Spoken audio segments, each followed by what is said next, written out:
Hello everyone,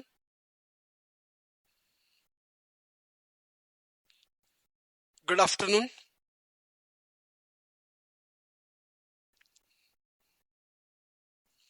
आज एक नए ऑप्शनल का आपके पास सिलेबस डिस्कस करने आए हैं और बताना चाहते हैं वो कैसे कैसे कितना कितना काम करेगा। तो नया सब्जेक्ट लेकर आए हैं हम आपको पब्लिक एडमिनिस्ट्रेशन। पब्लिक एडमिनिस्ट्रेशन के बारे में आप कितना जानते हो? जानते हो आप? देखते हो एडमिनिस्ट्रेशन कैसे काम करता है? पब्लिक एडमिनिस्ट्रेशन कहाँ से आया? ये पूरी जानकारी इस सिलेबस में आज आपको मिलेगी। तो चलिए स्टार्ट करते हैं पब्लिक एडमिनिस्ट्रेशन।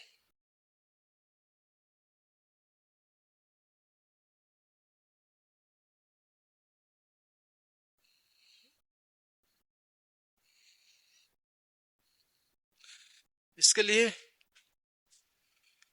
मुझे ज्यादा बताने की जरूरत नहीं है। 3 times UPSC interview appeared, 10 plus year teaching experience है, ex faculty from study IQ and other and institutions of Delhi। नाम फिरोज खान है। ठीक, पब्लिक एडमिनिस्ट्रेशन को लेकर आज हम आए हैं और पब्लिक एडमिनिस्ट्रेशन के बारे में आपको कुछ बातें बतानी चाहता हूँ कि एक्चुअल में ये पॉलिटिकल साइंस का एक सेक्शन था।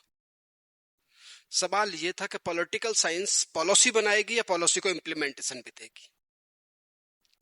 यहीं से कुछ थिंकर्स, वुडरो विल्सन का नाम आपने सुना हो,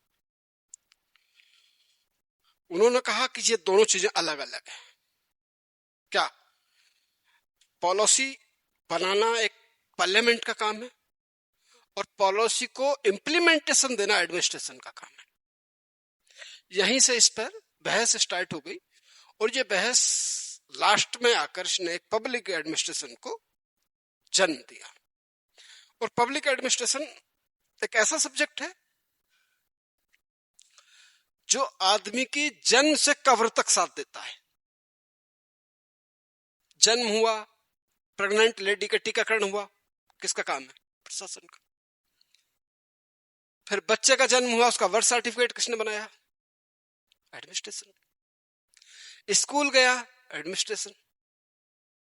ठीक, जब उसकी डेथ हुई तो उसका डेथ सर्टिफिकेट किसने बनाया? प्रशासन। तो लोक प्रशासन एक ऐसा सब्जेक्ट है, ऐसा ऑप्शनल है जो आदमी का पीछा नहीं छोड़ता। अब अगर आपने नहीं पढ़ा है तो मैं आपको बड़े इजी वे में इसे पढ़ाऊंगा। आप देखेंगे, हाँ हाँ करते रहेंगे, बोले हाँ सर ये बात तो सही, आपने देखा, सब चीजें आपको देखने में मिल जाएंगी। डिस्ट्रिक्ट एडमिनिस्ट्रेशन कैसे काम कर रहा है, जिलाधिकारी कैसे काम कर रहा है, एसडीएम कैसे काम कर रहे हैं, पुलिस कैसे काम कर रही है, ये सब चीजें जो इम्प्लीमेंटेशन दे रहे हैं रूट लेवल पे। मान लीजिए पॉलिसी बनाई पार्लियामेंट ने। क्यों बनाई पॉलिसी? क्योंकि सोसाइटी में प्रॉब्लम थी। क्या प्रॉब्लम थी? ट्रिपल तलाक पर लोग मिस यूज कर रहे थे, प्लस किसान हमारा आज भी संसाधनों के अभाव में जीता है, उसकी आमदनी दुगनी होनी चाहिए। तो ऐसी कुछ फिर सोसाइटी में प्रॉब्लम थी, समाज में प्रॉब्लम थी, इसलिए पार्लियामेंट ने क्या काम करा? इस पे कानून बनाया। कानून बनाने के बाद कानून को इम्प्लीमेंटेशन देना किसका काम है? ये एडमिनिस्ट्रेशन का काम है। और यहीं से एक क्या हुआ? लोक प्रशासन की नींव रखी गई। लोक प्रशासन का मतलब है कि उन पॉलिसीज को इम्प्लीमेंटेशन देना जो पार्लियामेंट ने बनाई है। ठीक, यहां तक आप पहले मेरी बात समझ गए। मैं सिर्फ आपको यह बात समझाना चाहता हूं कि लोक प्रशासन है क्या। लोक प्रशासन एक्चुअल में वो प्रशासन है जो लोगों के कल्याण के लिए, वेलफेयर के लिए काम करता है। ठीक, जो पॉलिसी बनी उन्होंने इम्प्लीमेंटेशन दिया। तो मेरा नाम जान ही सकते हो, फिरोज खान है, और मैं अब आपको पब्लिक एडमिनिस्ट्रेशन का ये चीजें बताना चाहता हूं। सिलेबस देखिए, सिलेबस ऑफ पब्लिक एडमिनिस्ट्रेशन तो पेपर फर्स्ट है, और पेपर जो फर्स्ट है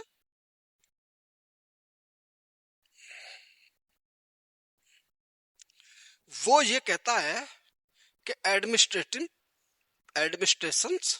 की थ्योरी क्या है।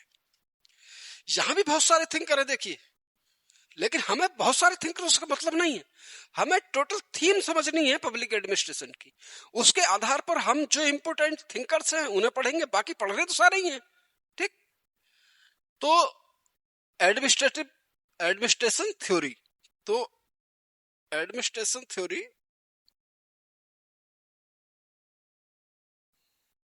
चलिए ये है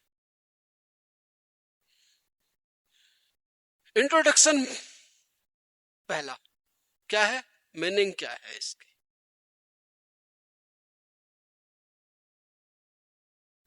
क्या है मीनिंग क्या है। मैंने एक लाइन में आपको बताया मीनिंग क्या है। मीनिंग,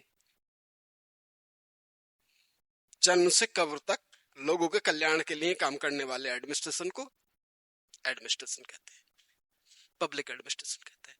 स्कोप, सिग्निफिकेंस, मैंने आपको बताया जन्म से सिग्निफिकेंस बढ़ता जा रहा है, घट नहीं रहा, सारी जिम्मेदारी प्रशासन पे ही आ रही है। ठीक, पब्लिक एडमिनिस्ट्रेशन, बिल्सन, मैंने आपको नाम बताया, बिल्सन ने इसकी नींव रखी। ठीक है, अब इवेल्यूशन कैसे कैसे हुआ, डिसिप्लिन कैसे कैसे हुए। ठीक, लोगों ने कहा ये बात मान ली कि हाँ लोक प्रशासन अलग सब्जेक्ट है। अभी तक लोक प्रशासन को अलग नहीं, पॉलिटिकल साइंस का हिस्सा मान रहे थे, लेकिन अब मानने लगे क्या कि पॉलिटिकल साइंस का सब्जेक्ट तो है, अलग तो है, लेकिन लोक प्रशासन अलग सब्जेक्ट है। लोक प्रशासन वो सब्जेक्ट नहीं है जो पॉलिटिकल साइंस का हिस्सा है। हालांकि पॉलिटिकल साइंस का एक तरह से कह सकते हैं आप पूरक है ये। ठीक, अब ये अप्रोचेस इसमें देखनी है हमें, चैलेंजेस देखने, लिबरलाइजेशंस देखना है, प्राइवेटाइजेशंस देखना है, ग्लोबलाइजेशंस देखना है। ठीक, गुड गवर्नेंस मैंने बताई नहीं। ठीक, concept, applications, new public management. अब मेरी बात आप समझिए, अब मेरी आप पास इतनी समझ लीजिए कि जब हम इसको जीएस के बारे में बात करते हैं तो जीएस का जो सेकंड पेपर है, चाहे वो यूपीएससी का हो या एपी पीएससी का हो या किसी भी स्टेट सर्विस कमीशन का हो, तो आप देखेंगे कि जीएस का जो सेकंड पेपर है उसमें पॉलिटी जैसी कोई चीज दिखती है। और पॉलिटी में क्या दिखता है आपको, कॉन्स्टिट्यूशन दिखता है। क्या दिखता है, कॉन्स्टिट्यूशन दिखता है, दिखता है आपको। गवर्नेंस दिखती है, गवर्नेंस दिखती है आपको। ठीक, उसमें आपको एक दिखता है क्या, पब्लिक पॉलिसी दिखती है, पब्लिक पॉलिसी दिखती है। ठीक, तो ये सब चीजें क्या दिखती हैं आपको। तो जीएस में इसका अपना एक रोल है, यहां तक कि प्रीलिम्स में और मेंस दोनों में रोल है। जैसे पॉलिटिकल साइंस का प्रीलिम्स और मेंस में भी रोल है, वैसे ही पब्लिक एडमिनिस्ट्रेशन का जीएस के सेकंड पेपर में पॉलिटी में इसका पूरा रोल है। ठीक, अब जब गवर्नेंस की बात करते हैं तो गवर्नेंस किसका सब्जेक्ट है, किसका टॉपिक है, मेंस का टॉपिक है। तो मेंस में अगर हम देखते हैं तो आप देखते हैं भाई कैबिनेट सेक्रेटरी कैसे काम करता है, चीफ सेक्रेटरी कैसे काम करता है, पुलिस कैसे काम करती है, लॉ एंड ऑर्डर कौन संभालता है, जिले का प्रशासनिक हेड कौन है, पुलिस हेड कौन है, सचिव कौन कौन से होते हैं, कैबिनेट सेक्रेटरी कैसे काम करता है, चीफ सेक्रेटरी स्टेट में कैसे काम करता है। तो जो काम कर रहे हैं दैट कॉल्ड लोक प्रशासन, जो पॉलिसी को एग्जीक्यूट कर रहे हैं कौन है, वो लोक प्रशासन का हिस्सा है। एग्जाम्पल से आप मेरी बात समझे, मान लीजिए आप एज ए कलेक्टर बन जाते, डीवाईएसपी बन जाते, तो आप कौन है, एग्जीक्यूटिव का हिस्सा बनना है। पॉलिसी को इंप्लीमेंटेशन देना है आपको, पॉलिसी मेकिंग नहीं करेंगे आप, पॉलिसी को इंप्लीमेंटेशन आप देंगे। तो जीएस के सेकंड पेपर में एसए में आप देखेंगे बिल्कुल मिलेगा, एथिक्स में आप देखेंगे, एथिक्स में चौथे पेपर में, तो दो सब्जेक्ट ये ऐसे मैंने निकाले हैं, एक तो लोक प्रशासन पब्लिक एडमिनिस्ट्रेशन और सेकंड पॉलिटिकल साइंस, कि ये कहीं ना कहीं आपका पीछा नहीं छोड़ते, आपको ये पढ़ना ही पड़ेंगे, आप इनसे नहीं बच सकते, इनसे आप किसी कीमत पर नहीं बच सकते, आपको ये पढ़ने ही पड़ेंगे। और जब ये पढ़ने पड़ेंगे तो क्यों ना हम ऑप्शनल के रूप में पढ़ लें, स्पेशलाइजेशन भी हो जाएगा और हमारा जीएस भी कवर हो जाएगा।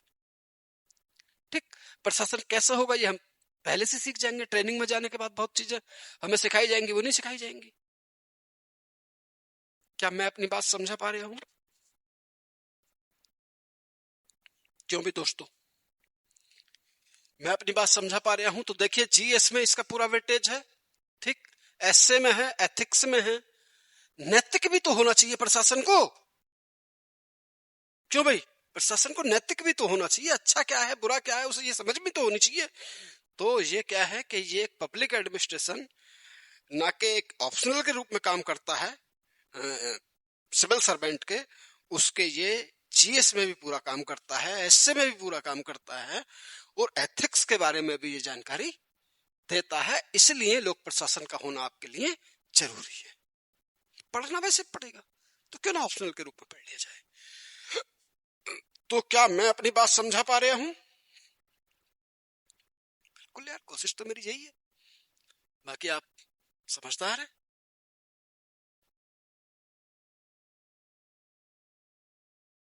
ठीक भाई, अब देखिए सेकंड टॉपिक है इसका, एडमिनिस्ट्रेटिव थॉट्स। बड़े अच्छे अच्छे scientific management, scientific management, movement, classical theory, तो आपने देखा होगा टेलर, मैक्स वेबर, ठीक,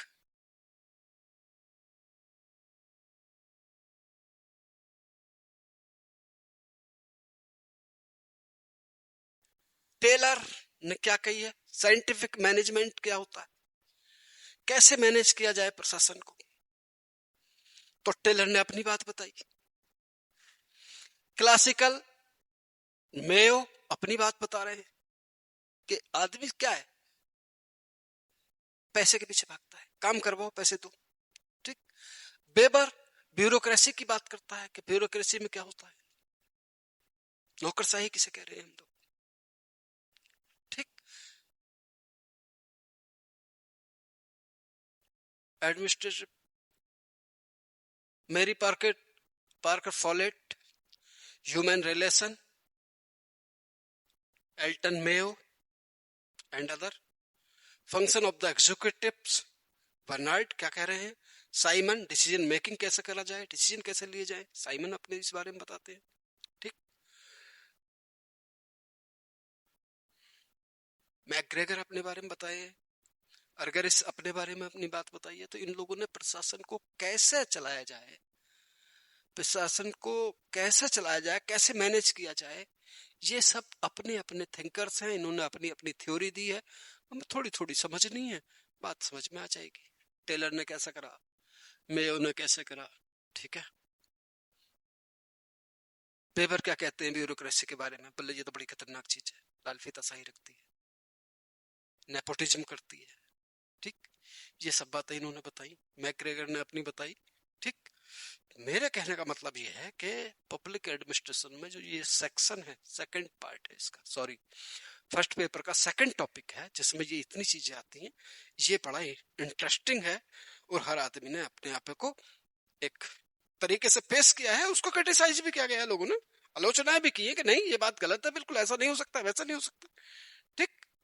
तो अगली है, थर्ड टॉपिक है फर्स्ट पेपर का ही, एडमिनिस्ट्रेटिव बिहेवियर, प्रशासन का व्यवहार कैसा होना चाहिए, प्रशासन को जनता के लिए कितना तैयार रहना चाहिए, जनता के साथ उसका कैसा व्यवहार होना चाहिए, क्या पुलिस स्टेट होना चाहिए कि लाठी से बात करे, क्या उससे प्यार से बात करे, क्या उसकी समस्याओं का समाधान करे, ये बात एडमिनिस्ट्रेटिव बिहेवियर में आती है, ठीक है। Process, technique, decision making, communications, moral, motivation, ठीक, content, process, contemporary theories of the leadership, traditional and modern.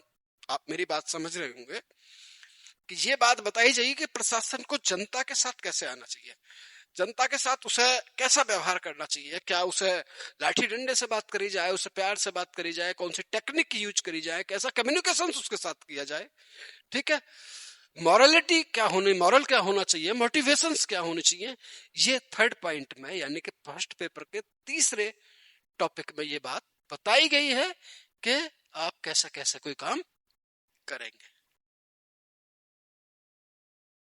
ठीक, चौथा। अब क्या है कि भाई देखिए यहां अब आपको इतनी सी बात समझिए, ऑर्गेनाइजेशंस की बात करता है कि प्रशासन जिले पे एक ऑर्गेनाइजेशन है या क्या है, ऑर्गेनाइजेशन है तो इसे हैंडल कैसे करा जाएगा। ठीक, तो ऑर्गेनाइजेशन थ्योरी सिस्टम है ये। ठीक, तो स्ट्रक्चर्स कैसा होना चाहिए,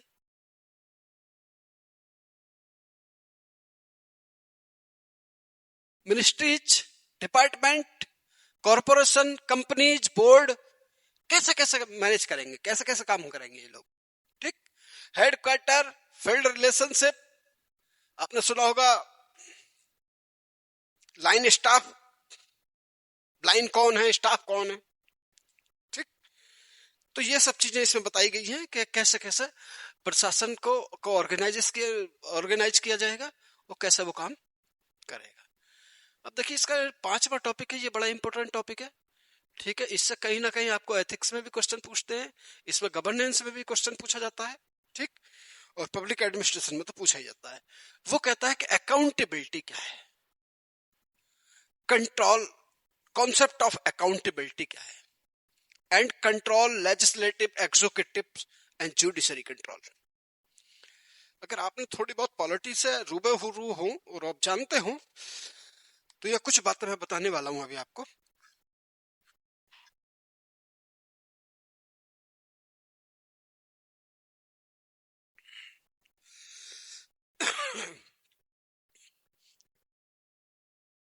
देखिए, सुनिए,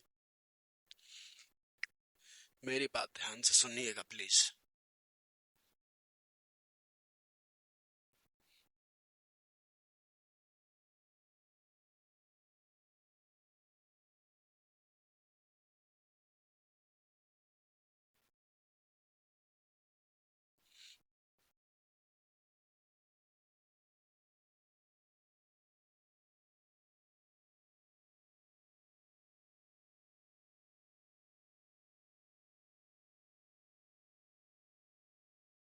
देखिए,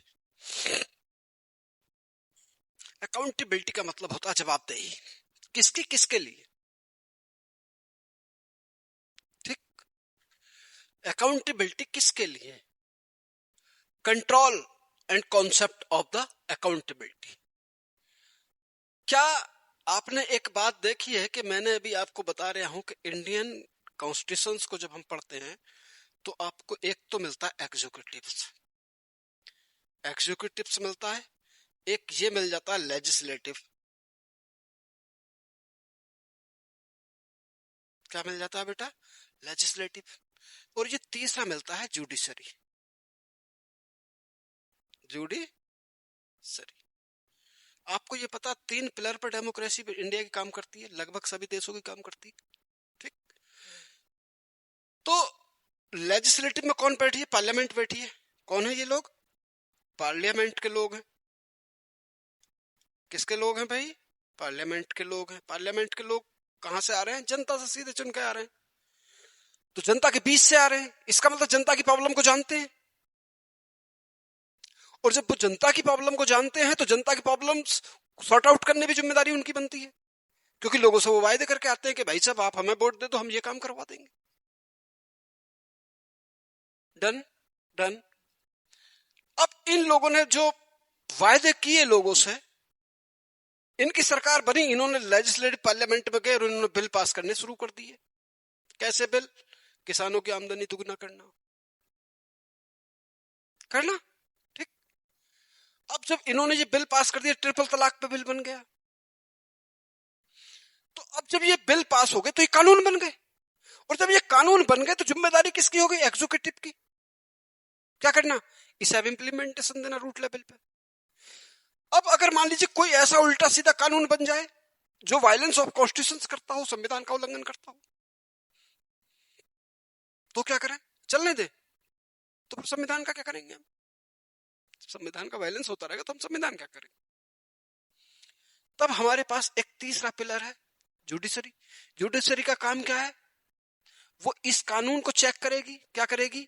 कि ये संविधान के प्रावधानों के अनुरूप है या नहीं है, कॉन्स्टिट्यूशनल प्रोविजन के अनुरूप है नहीं है, ऐसा तो नहीं उनका कहीं वायलेंस करता हो। वो ये बात देखेगी कि पार्लियामेंट ने जो प्रोसीजर अपनाया था इस कानून को पास करने में, वो प्रोसीजरल ठीक था या नहीं ठीक था। ऐसा तो नहीं दो लोग बैठे हो पार्लियामेंट के, लोकसभा में और बिल पास हो गया हो, जो उसे मिनिमम रिक्वायर्ड है उसके मेजोरिटी की वो फुलफिल है या नहीं है। क्या जनता से इसमें सलाह ली गई, नहीं ली गई? अगर ऐसा नहीं हुआ है तो कानून कैसा है? अवैध है, इलीगल है, लीगल नहीं है, संविधान के किसी पार्ट का उल्लंघन कर रहा है। तो क्या करेगी जुडिशरी? उसे नल एंड वाइड कर देगी। कहां तक? टू द एक्सटेंट, वहां तक जहां तक वो संविधान का उल्लंघन कर रहा है।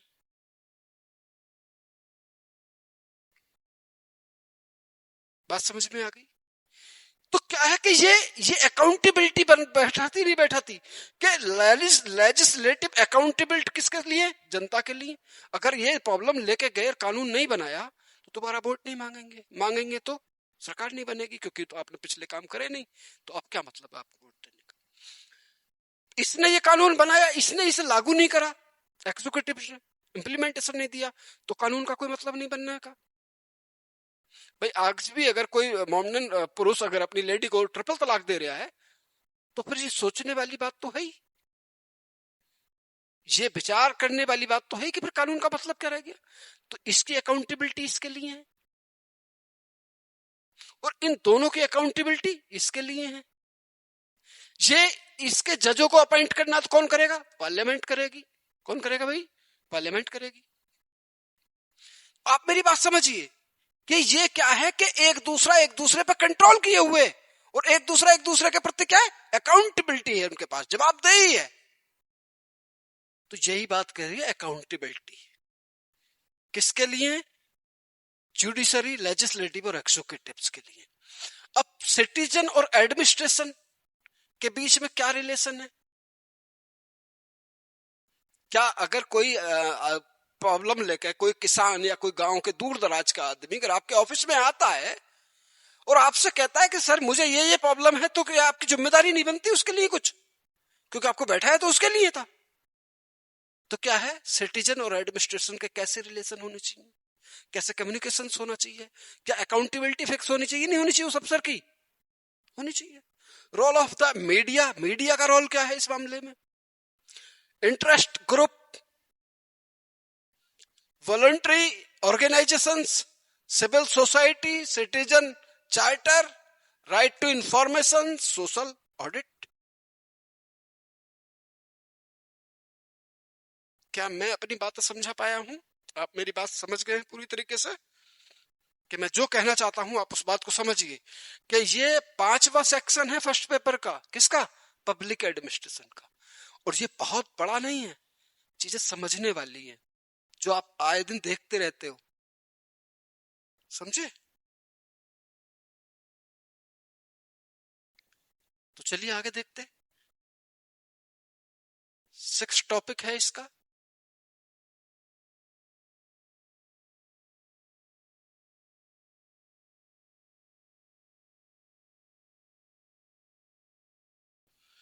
एडमिनिस्ट्रेटिव लॉ, मीनिंग, ठीक, scope, significance, dicey.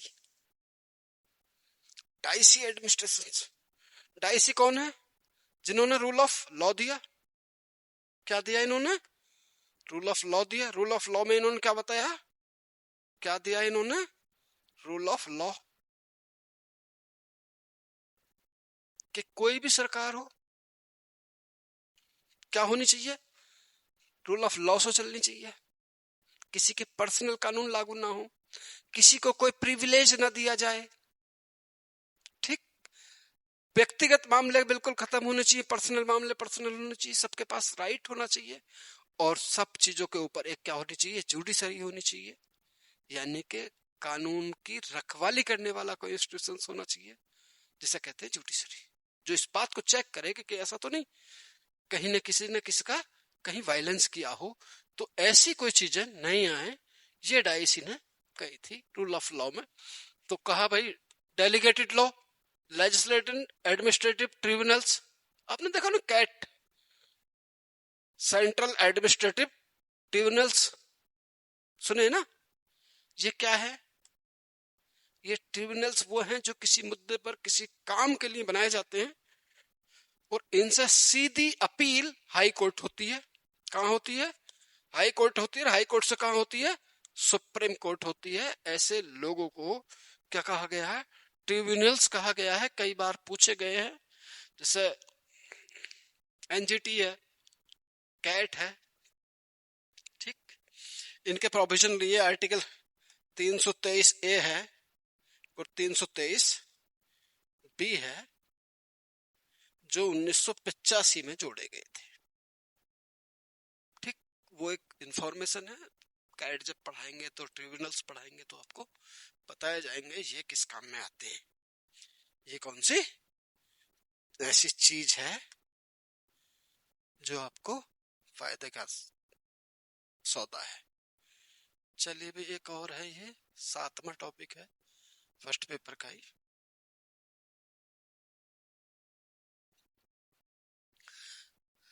Comparative public administration, मैंने जैसे अभी आपको बताया कंपैरेटिव पॉलिटिकल सिस्टम, बताया मैंने आपको कि हम रसिया, चाइना, यूएस, जापान, पाकिस्तान की पॉलिटिकल से कंपेयर करते हैं। यहां हम कुछ देशों के, जैसे कि फ्रांस, यूएस, ब्रिटेन और जापान, 4 कंट्री के एडमिनिस्ट्रेशन से इस यहाँ कंपेयर करेंगे कि वहां का एडमिनिस्ट्रेशन कैसे काम करता है और इंडिया का कैसे काम करता है। तो कंपैरेटिव एडमिनिस्ट्रेशन की बात की गई है, ठीक। हिस्टोरिकल, सोशलोलॉजिकल, ठीक, administration, politics in difference countries. तो मैंने आपको बताया 4 कंट्री हैं वो जिनमें हमें पढ़ना है, यूएस, ब्रिटेन, फ्रांस और जापान, 4 कंट्री से हमें इसे करना है। तो मॉडल एंड टेक्निक्स, रिगेगियन सब मिल जाएंगे आपको, टेंशन ना लें इसके लिए।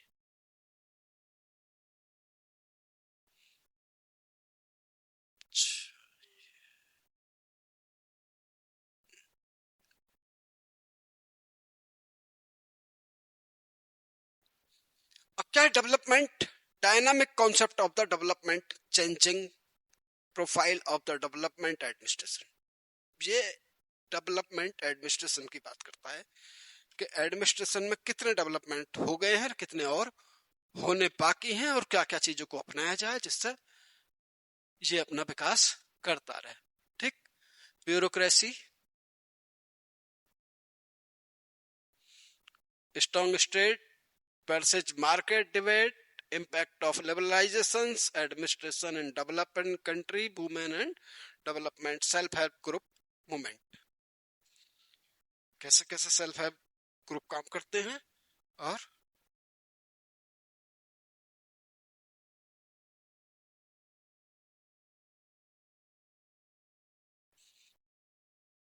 Personal administration. भाई ये बताओ, पर्सनल एडमिनिस्ट्रेशन भी होना चाहिए नहीं होना चाहिए? ये है सबसे अच्छी चीज है। यहां से क्वेश्चन बहुत बार पूछे गए हैं और पूछे जाते रहते हैं। जैसे कि मान लीजिए एक आईएएस बना या पीसीएस बना, तो क्या उसे सारे प्रशासन की पूरी जानकारी है? उसे ट्रेनिंग नहीं देनी चाहिए? उसका रिक्रूटमेंट कैसे होना चाहिए? मार्केट से, ओपन मार्केट से होना चाहिए, क्लोज मार्केट से होना चाहिए, बंद मार्केट से होना चाहिए? या तो हम सीधे नीचे वाले लोगों को प्रमोशन दें, या फिर इतने बड़े क्राउड में से किसी को छांट के लाएं। तो क्राउड में से छांट के लाएंगे तो एड ओपन रिक्रूटमेंट होता है, और जो हम अंदर से छांटते हैं उसे क्लोज रिक्रूटमेंट बोलते हैं। तो बात यह है कि importance of human resources development, recruitment कैसे हो, इनकी भर्ती क्या क्या पैरामीटर्स होने चाहिए। एग्जाम्पल, मान लीजिए यूपीएससी को 5 आईएएस की जरूरत है, सेंट्रल गवर्नमेंट को 5 आईएएस की जरूरत है। क्या करें? यूपीएससी से रिक्वेस्ट करेंगे, बोले सर एक काम करो 5 आईएएस बना के दे दो, बोलो कैसे बनाए भाई? तो उन्होंने सबसे पहले पीटी रखा, फिर मेंस रखा, फिर इंटरव्यू रखा, फिर उसके बाद उसे ट्रेनिंग दी जाएगी, तब जाके वो कंप्लीट होगा। तो मेरे कहने का मतलब है रिक्रूटमेंट कैसा होना चाहिए, इसके लिए पॉलिसी होनी चाहिए। ठीक, ट्रेनिंग कैसे हो उसकी, कैरियर एडवांसमेंट होना चाहिए उसका, कैरियर के रूप में ले उसे। ऐसा ना हो 4 साल काम कराओ, 5वें साल उसे भगा दो। ठीक, पोजीशन, क्लासिफिकेशन, डिसिप्लिन होना चाहिए। क्या डिसिप्लिन? उसे वोट डालने का राइट होगा। ऐसा नहीं होगा कि मंत्री की जिम्मेदारी खुद लेके बैठ जाएगा। मंत्री लेगा जिम्मेदारी, वो पर्दे के पीछे से काम करेगा। क्या करेगा भाई? वो पर्दे के पीछे काम करेगा वो। ठीक, परफॉर्मेंस अप्रेजल, प्रमोशन, पे एंड सर्विस कंडीशंस, है नहीं? तो रिलेशनशिप, मेरे कहने का मतलब mechanism, code of conduct, administrative ethics, उसके अंदर क्या होनी चाहिए? एडमिनिस्ट्रेटिव एथिक्स भी होना चाहिए। उसे ये जानकारी होनी चाहिए कि भाई, चलिए 10वां टॉपिक है पब्लिक पॉलिसी। क्या है? Model of policy making and their criticise process of the conceptualizations, planning, implementation, monitoring, evaluation, review। मतलब कहने का आप यहां से मतलब समझिए कि पब्लिक पॉलिसी कैसे बनाई जाती है। देखिए, पॉलिसी बनाएगी पार्लियामेंट। कौन बनाएगी? पार्लियामेंट।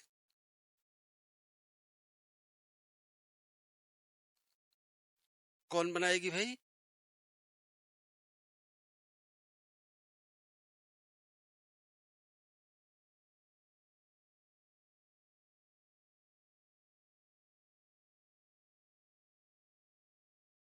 कौन बनाएगी?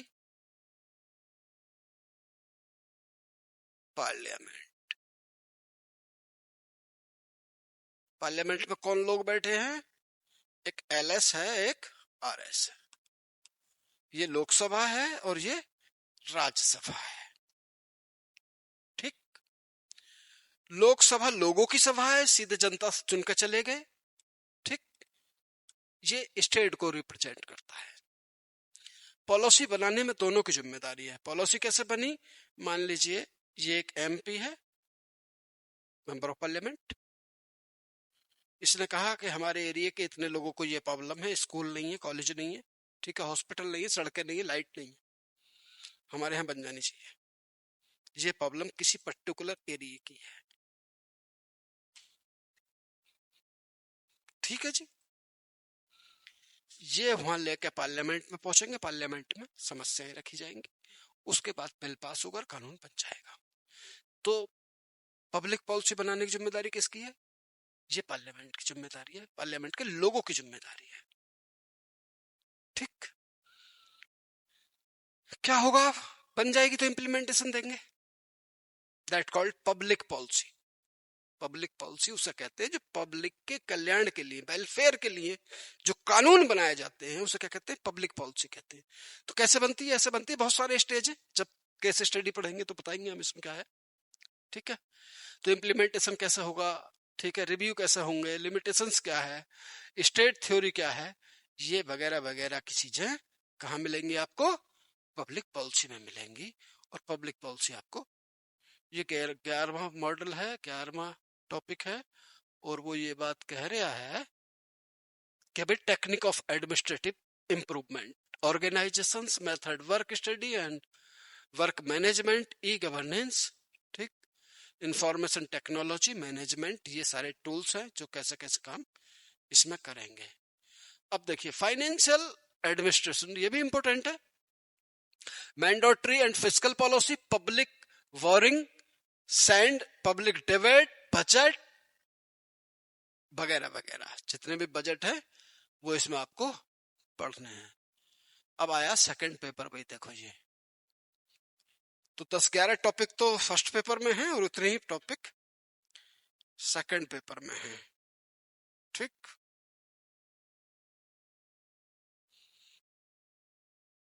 तो पहला तो है इंडियन एडमिनिस्ट्रेशन, सेकंड पेपर का पहला टॉपिक है इंडियन एडमिनिस्ट्रेशन। तो इंडियन एडमिनिस्ट्रेशन कहां से आया भाई? मुगलों के पास भी तो था शायद कुछ, तो सुल्तानों के पास भी था, मौर्यों के पास भी था, गुप्ताज के पास भी था, सब पे था। हाँ, यही हम बताना चाह रहे हैं। Evolution of Indian administration Kotal लिया।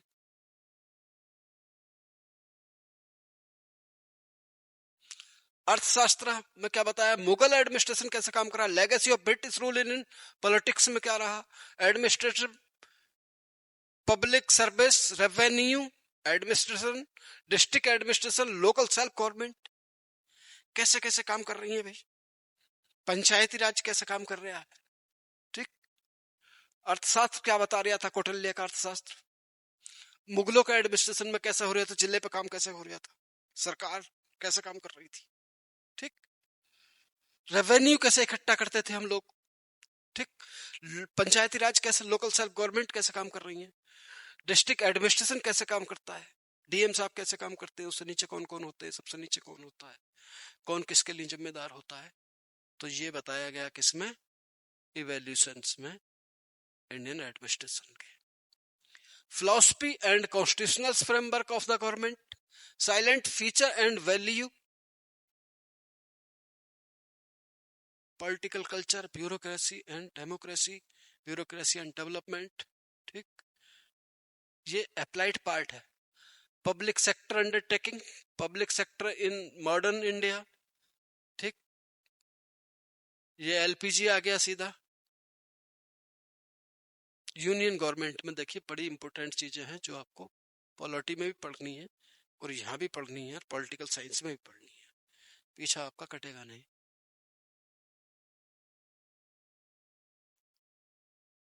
चलिए, union government and administration, executive, parliament, judiciary, structure, function, work, process, recent trends, inter governmental relation, cabinet secretariat, prime minister office PMO, cabinet secretariat, ministry, department, board, commission, attach office, field organisations. ये सब चीजें आपको इसमें पढ़नी है भाई दोस्तों, ऐसा बात नहीं बनेगी। ठीक। तो आप देखेंगे कि ये सब पॉलिटी में पढ़ रहे हैं तो यहां भी पढ़ लेंगे। चलिए भाई, एक ये है प्लान एंड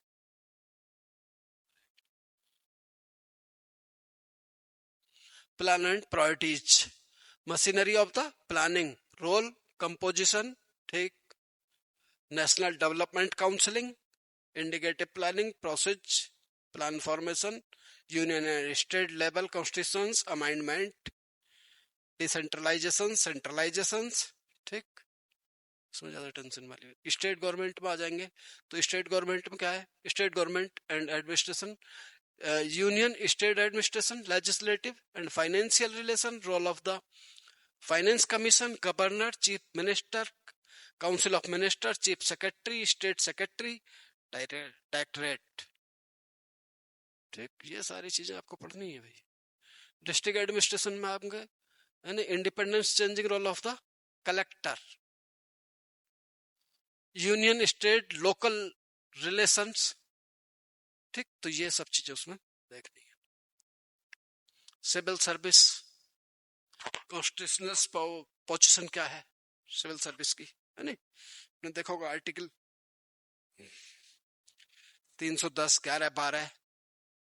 ठीक है। 309, ये सब आर्टिकल किसके लिए, सिविल सर्वेंट के लिए।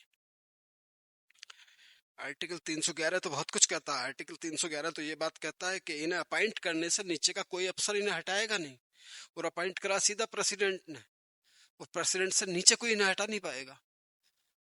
311 तो बहुत सशक्त माध्यम है इनका। ठीक। कई बार इसे क्रिटिसाइज भी करा जाता है, लेकिन जब संविधान सभा में पूछा गया सरदार पटेल जी से कि बताइए आपकी क्या राय, क्या करना चाहिए, ये तो ब्रिटिश लेगेसी है, हटाया जाए। बोले नहीं, ऐसा नहीं हटाया जाए, बाकी आप जो चाहो उसे हटा लो, लेकिन ये चीजें नहीं हटेंगी। ठीक। तो सिविल सर्विस की जो एक्टिविटीज में वो आपको मिलेगा यहाँ। फाइनेंशियल मैनेजमेंट, बजट, ठीक। ये सब चीजें आपको यहां भी पढ़नी है, पॉलिटिकल साइंस में पढ़नी है, पॉलिटी में भी पढ़नी है। तो भाई साहब सारी चीजों को पढ़ो। ये क्या पढ़ना है अब आपको? कैग पढ़ना है आपको, controller auditor general of India पढ़ना है, ठीक। CAG, administrative reform, independent major,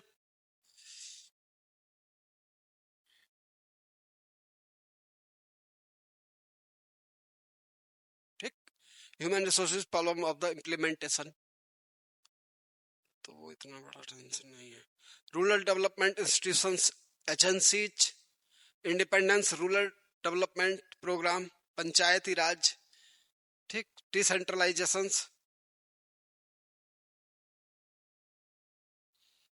urban local government, municipalities government है नी, governance, main feature structure finance and problems, यानी कि 73 और 74 जो अमेंडमेंट बिल है पंचायत और म्यूनिसिपैलिटीज वाले, वो सारे हमें यहाँ स्टडी करने हैं। उसका देखना है वो कहाँ तक कामयाब रहे हैं, वो कहाँ तक उसमें दिक्कत आई है।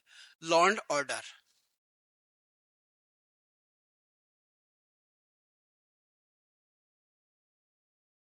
Law and order, British legacy, national police commission, investigative agency, role of center and state agency including paramilitary forces in maintenance of the law and order, ठीक है। कैसे कैसे ये काम कर रही हैं ये हमें आपको पढ़ना है। Significant of issues in Indian administration, value public service, ठीक।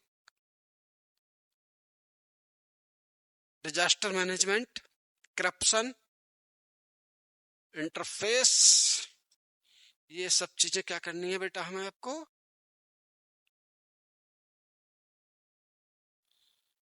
ये हमें डिजास्टर मैनेजमेंट, डीएम साहब, ठीक है।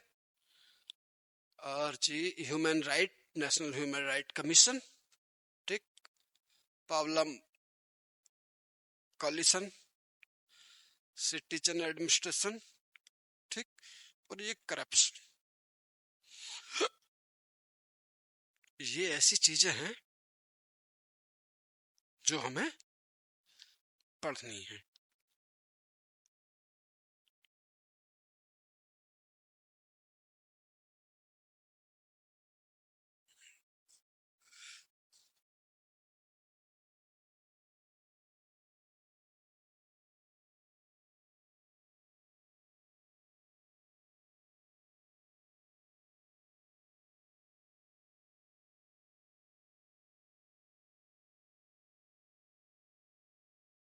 हाँ भाई दोस्तों, तो कितने हैं ये?